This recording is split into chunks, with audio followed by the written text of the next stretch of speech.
Dia meyakini Allah bertempat di atas, berarti di bawah tak ada Allah.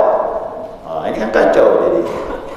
Padahal ayat banyak, wa huwa ma'akum aina kuntum, dia bersama kalian dimanapun kalian berada. Ini ayat juga mau dibuang ke mana?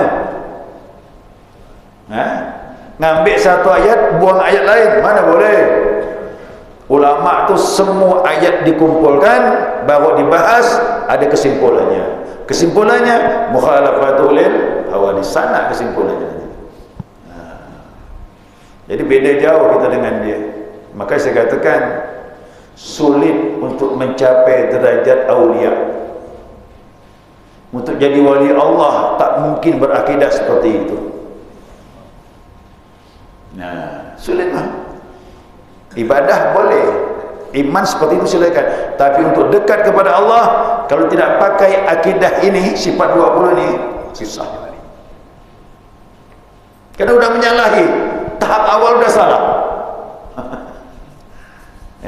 Tahap awal sudah salah. Gimana?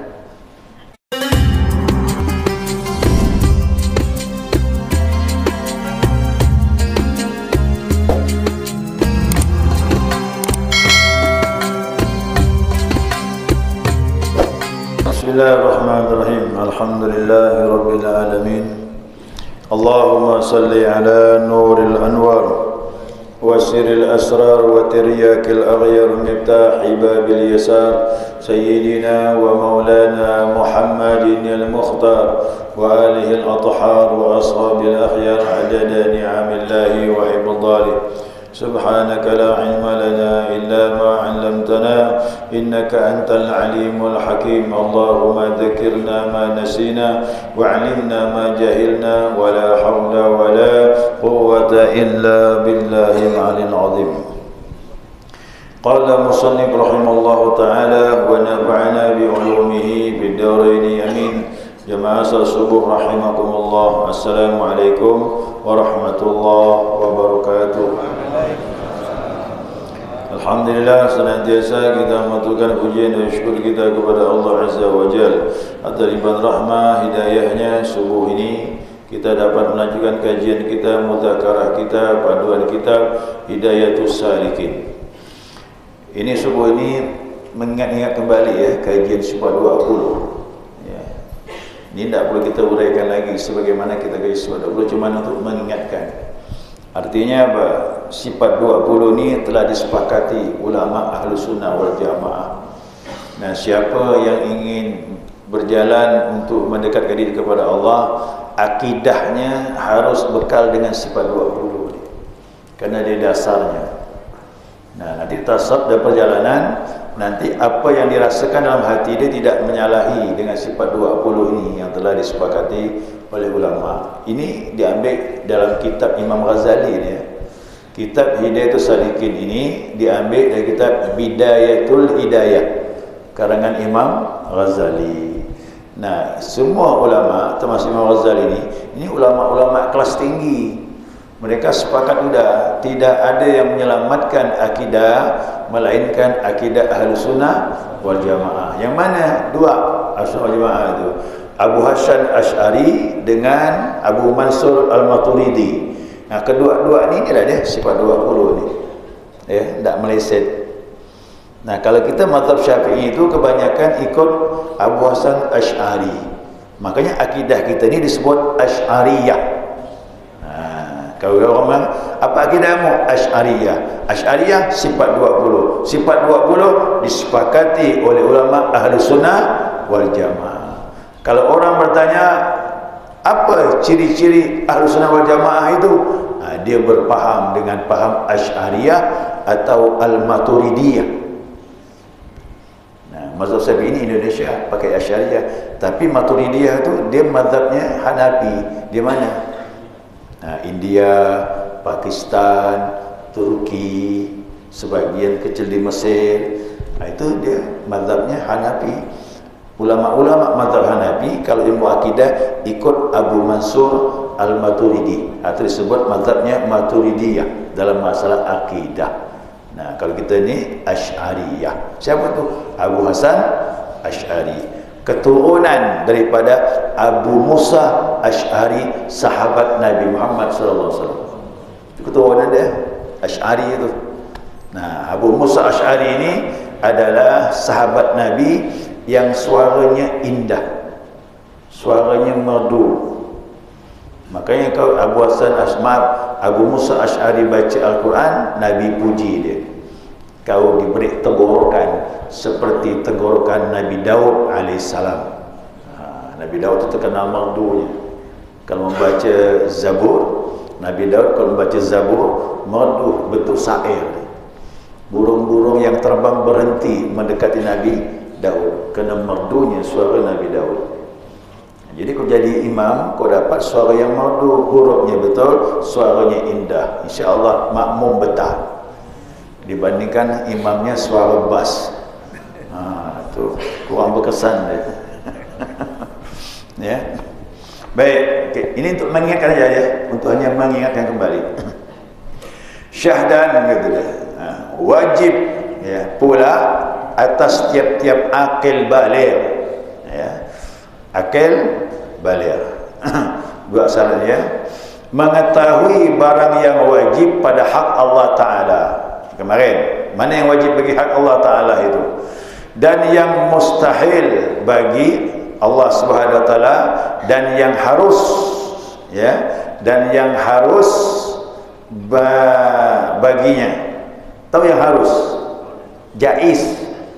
Bahasa Melayu tu harus tu jaiz. Boleh ada, boleh tidak. Boleh Allah lakukan, boleh tidak Allah lakukan. Itu terserah Allah lah. Ya, itu nama sifat jaiz.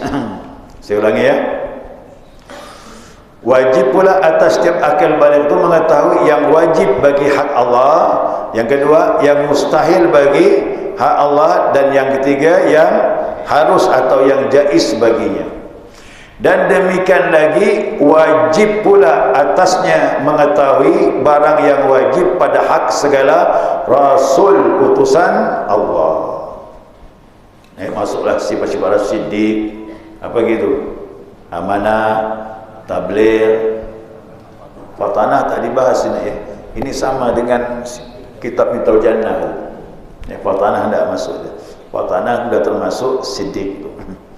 Nah, yang wajib bagi segala rasul, yang kedua yang mustahil bagi segala rasul, dan yang ketiga yang harus baginya, yang jaiz bagi rasul. Yang semuanya itu terkandung sekalian itu di dalam kalimat la ilaha illallah Muhammadur Rasulullah. Ya, masih ingat kan Miftaul Jannah kan kita kaji itu. Mana yang masuk dalam la ilaha illallah, mana yang masuk di dalam Muhammadur Rasulullah. Nah, sekarang yang kita bahas ni yang masuk di dalam la ilaha illallah. Apa saja? Adapun setengah daripada segala sifat yang wajib bagi hak Allah Ta'ala itu 20 sifat. Yang pertama, yakni wujud, artinya ada, sekaligus lawannya mustahil. Apa mustahilnya? Mustahil dia tiada. Kalau Allah wujud, mustahil dia adam. Kalau Allah sudah ditetapkan dia ada, mustahil dia tiada. Yang kedua, ya. Yang kedua yakni qidam, artinya sedia. Ya, sedia tu udah ada memang tanpa sebab dia. Sedia, bahasa Melayu tu. Bahasa kita qidam tu apa? Terdahulu. Dia awal tanpa permulaan. Dia awal tanpa permulaan. Ingat tu kajian tahu kita. Itu bahasa Melayu sedia namanya. Ya, sedia. Kemudian masuk baqa, artinya kekal. Baqa itu kekal. Apa tu? Dia akhir tanpa berkesudahan. Dia akhir tanpa berkesudahan. Artinya dia eksis selama-lamanya. Yang makhluk mengalami punah, sedangkan yang kekal hanya Allah Subhanahu Wa Taala.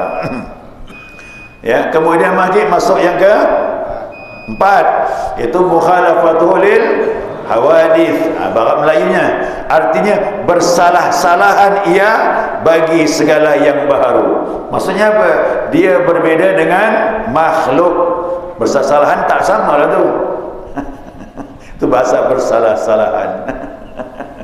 Dia tidak sama dengan makhluk. Jelas Allah tak boleh disamakan dengan makhluk. Namanya mukhalafatul hawadits. Lawannya apa? Lawannya mustahil dia mirip dengan makhluk. Dia tak sama dengan makhluk. Itu lawannya. Masuk lagi yang ke 5. Yang kelima betul? Yaitu qiyamuhu ta'ala binafsi. Artinya berdiri ia dengan sendirinya. Artinya Allah tak perlu bantuan siapapun. Dia tegak mengatur urusan itu tanpa bantuan siapapun. Kerana dia tak memerlukan makhluk dan dia tidak diciptakan. Kerana Allah lah yang menciptakan segala sesuatu. Ini makna kaya hakiki. Ya, qiyamuhu ta'ala binafsihi. Lawannya apa? Mustahil dia memerlukan selain dirinya. Kemudian masuk yang ke 6, yaitu wahdaniyah. Artinya esa. Artinya dia esa, satu Tuhan yang mengatur alam ini. Esa pada zatnya, esa pada sifatnya, dan esa pada perbuatan Allah Subhanahu wa taala. Lanjut lagi. Ya, ini kemudian masuk sifat qudrat. Nah, sifat qudrat artinya kuasa. Allah Maha Kuasa. Kemudian iradah, yakni berkehendak. Kemudian ilmun, artinya mengetahui. Kemudian hayatun, artinya hidup. Kemudian sam'un atau sama, artinya mendengar. Kemudian basar atau basarun, artinya melihat. Kemudian kalam, artinya berbicara. Ini kira-kira sifat apa ni? Yang 7 ni. Qudrat, iradat, ilmu, hayat, sama, basar, kalam. Sifat apa ni? Sifat ma'ani. Wujud sifat nafsiyah, qidam, baqa, mukhalafatul hawadits, qiyamuhu ta'ala binafsihi, wahdaniyah. 5 sifat ni sifat apa? Salbiyah. Kau dapat dah hafal lagi tu, dah sering gaji tahu ya. Wujud nafsiyah, nah, qidam, baqa, mukhalafatul hawadits, qiyamuhu ta'ala binafsihi, wahdaniyah. Ini 5 sifat salbiyah. Lanjut, qudrat, iradat, ilmu, hayat, sama, basar, kalam, sifat ma'ani. Lanjut lagi sambungannya, sifat maknawiyah. Ini saya ingin ingatkan lagi ni. Kau dapat dah hafal. Kau saya dia hafal dah. Udah ngajar ini terus kan. Masuk sifat maknawiyah, pasangan sifat ma'ani, yaitu apa? Yang pertama, qadirun, yang kuasa. Kalau qudrat kuasa, tapi qadirun yang maha kuasa dirinya. Nah, lanjut sudah. Kemudian apa lagi tu?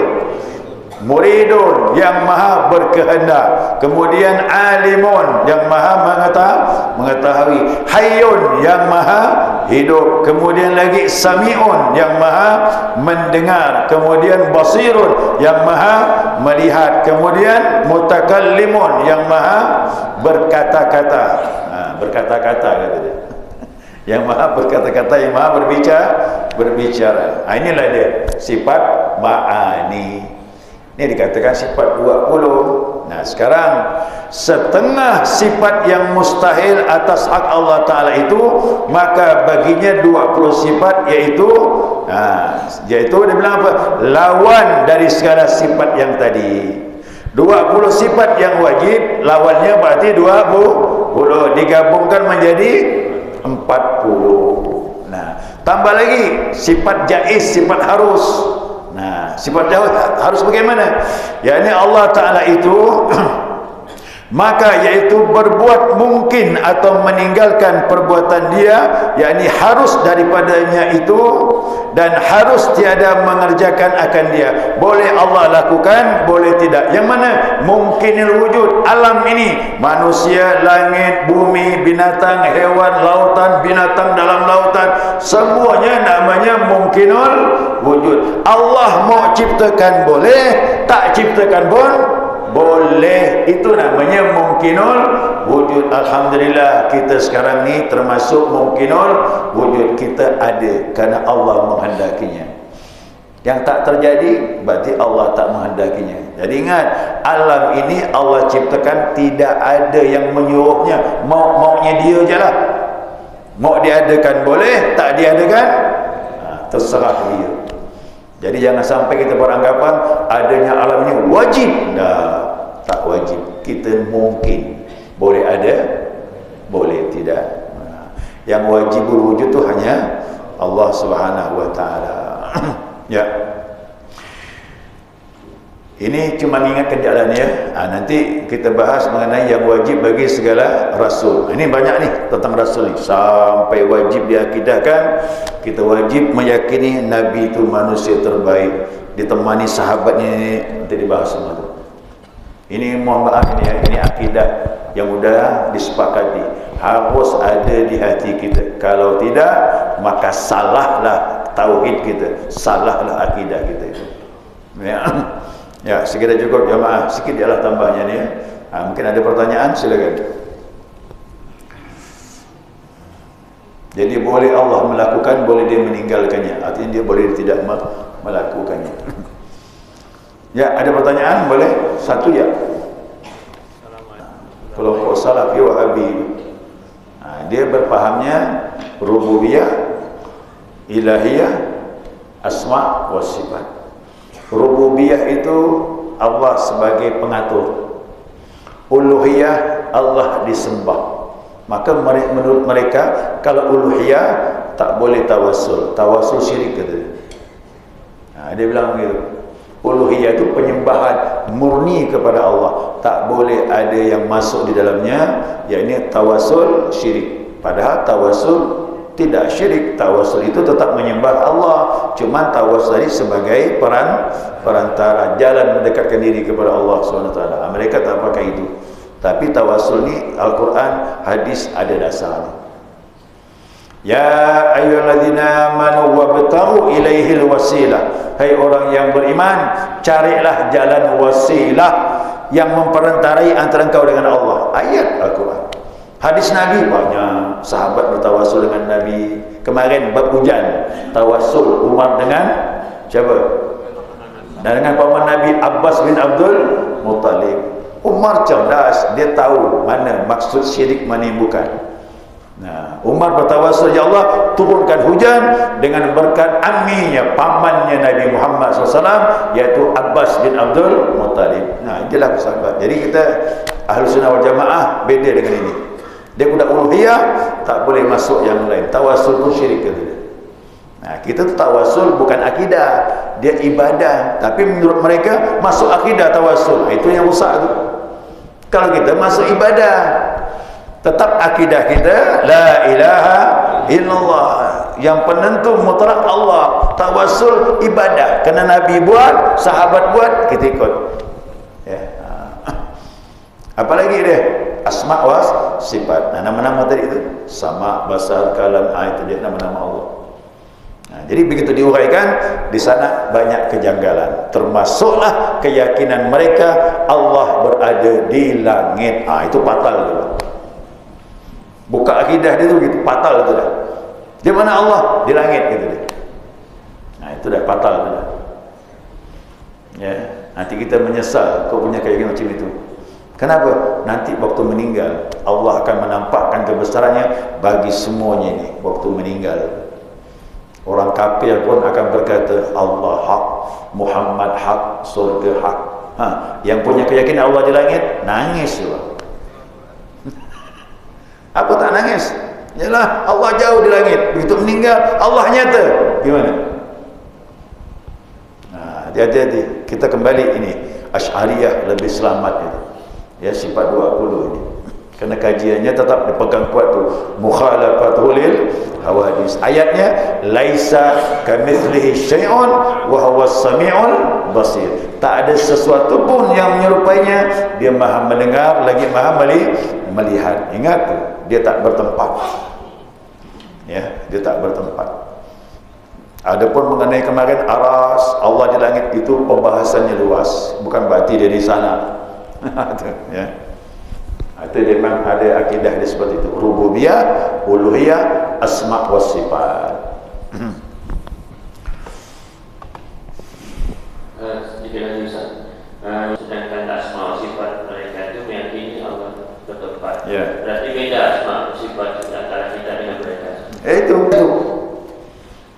Dia meyakini Allah bertempat di atas, berarti di bawah tak ada Allah. Ini kan kacau jadi. Padahal ayat banyak, wa huwa ma'akum aina ma kuntum, dia bersama kalian dimanapun kalian berada. Ini ayat juga mau dibuang ke mana? Ngambil satu ayat, buang ayat lain, mana boleh? Ulama tu semua ayat dikumpulkan, baru dibahas, ada kesimpulannya. Kesimpulannya mukhalafatul lil hawa, di sana kesimpulannya. Jadi beda jauh kita dengan dia. Maka saya katakan sulit untuk mencapai derajat aulia. Untuk jadi wali Allah tak mungkin berakidah seperti itu. Sulitlah. Ibadah boleh, iman seperti itu silakan. Tapi untuk dekat kepada Allah, kalau tidak pakai akidah ini, sifat 20 ini, susah. Karena sudah menyalahi, tahap awal sudah salah. Tahap awal sudah salah. Gimana? Jadi memang harus pakai akidah ini, tidak boleh tidak. Karena wali Allah itu orang yang mencintai Allah. Antara dia dengan Allah tidak ada antara lagi. Gimana mau punya keyakinan Allah di langit? Itu yang susah itu. Ya. Jadi para nabi, para wali itu sangat dekat dengan Allah. Ya, sangat dekat dengan Allah. Maka dikatakan Allah qarib, hakimun sami'un qarib. Ya, waktu sahabat itu di lembah itu, Allahu Akbar, la ilaha illallah, kembali dari peperangan, lewat di sebuah lembah, semua bertakbir, ada yang bertahlil, tinggi lagi suaranya. Kata Nabi, irba'u ala anfusikum, cukup rendahkan, jangan kuat-kuat begitu, kata Nabi. Ini di luar, bukan di masjid. Nanti musuh datang ketahuan. Yang kau seru ni, kata Nabi bilang, innahu hakimun sami'un qarib. Yang kau seru ni sangat bijaksana, sangat mendengar dan sangat dekat, kata Nabi. Gimana? Berani bilang Allah di langit. Jadi disitulah memang Allah tu tidak ada tempat dia. Dia bukan di atas, bukan di bawah, bukan depan, bukan belakang, bukan kanan, bukan kiri. Tapi dia bisa dirasakan orang mukmin. Ya, dia unik. Allah itu unik memang. Kau bilang unik, ya unik. Dia tidak sama dengan makhluk itu. Ya. Nanti waktu meninggal itu yang berat. Itu Allah jelas menyatakan Al-Quran. Wa nahnu aqrabu ilaihi minkum walakin la tubsirun. Kami dekat kepadanya, orang yang meninggal. Kalian tak bisa melihat. Gimana? Yang bersangkutan. Maka sebelum itu datang saatnya ikut ini akidah Asy'ariyah, Ahlus Sunnah wal Jamaah. Ya, insyaallah mudah-mudahan selamat kita dunia akhirat. Subhanakallahumma wa bihamdika asyhadu an la ilaha illa anta astaghfiruka wa atubu ilaik. Allahumma shalli ala Muhammad